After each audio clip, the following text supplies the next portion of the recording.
ভাবে যদি করলাটা ঝোল করে রান্না করা যায় তাহলে বাচ্চা থেকে বড় সবাই কিন্তু খুবই পছন্দ করে খাবে, একটু তেতা লাগবে না। আসসালামু আলাইকুম, সবাই কেমন আছেন?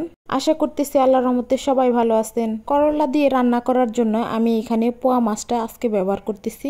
যে কোনো মাছ দিয়েই কিন্তু এই রান্নাটা করে নেওয়া যায়। মাছগুলো আমি ফার্স্টে খুব সুন্দর করে কেটে তারপর লবণ আর লেবু মেখে রাখতেছি। মাছটা রান্নার আগে লবণ আর লেবু দিয়ে যদি 10 মিনিট মেখে রাখা যায় তাহলে কিন্তু মাছের থেকে কোনো দুর্গন্ধ আসে না। মাছটা আমি রেখে দিয়ে তারপরে করলাগুলা প্রসেসিং করে নিতেছি।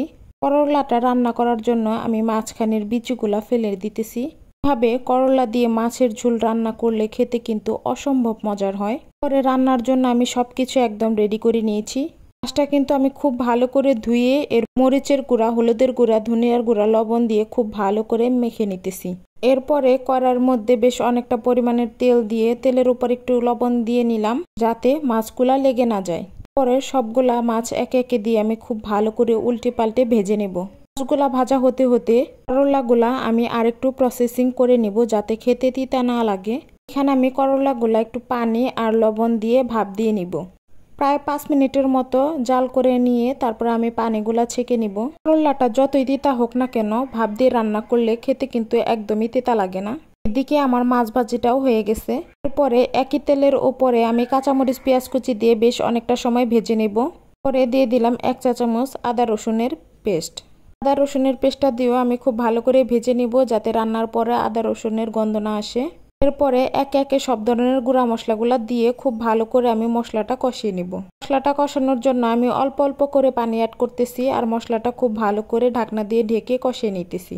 এর মধ্যে দিয়ে দিলাম আমি 1 চামচ জিরা গুঁড়া। জিরা গুঁড়াটা দিয়ে আমি ঢাকনা দিয়ে ঢেকে মশলাটা খুব ভালো করে কষিয়ে নিতেছি। আমার মতো এরকম করলার ঝোল খেতে কে কে পছন্দ করেন অবশ্যই কিন্তু কমেন্ট করে জানাবেন। এরপরে মশলাটা কষানো হয়ে গেলে আগে থেকে ভাপ দিয়ে রাখা করলাগুলো এখানে দিয়ে খুব ভালো করে মশলার সাথে কষিয়ে নেব। আমার শাশুড়ি মা কিন্তু এই করলার ঝোলটা খেতে খুবই পছন্দ করে। আর এই করলার তরকারি রান্না করতে পেঁয়াজটা কিন্তু একটু বেশি ব্যবহার করতে হয়। করলাটা কষানো হয়ে গেলে এরপর আমি আমার পরিমাণ মতো পানি অ্যাড করে দিয়েছি।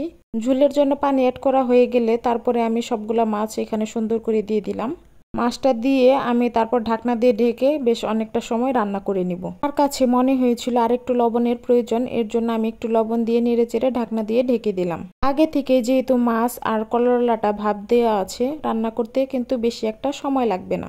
এরপরে ঢাকনাটা খুলে আমি নেড়েচেড়ে চেক করে নিচ্ছিলাম যে করলাটা সিদ্ধ হয়ে গেছে নাকি। এই রান্নাটা যতটা ঝটপট করা যায় খেতেও কিন্তু ততটাই মজা হয়। আমার আজকের এই ভিডিওটি আপনাদের কাছে কেমন লাগলো অবশ্যই কিন্তু কমেন্ট করে জানাবেন। আর যদি ভালো লাগে থাকে তাহলে কিন্তু একটি শেয়ার দিয়ে যাবেন।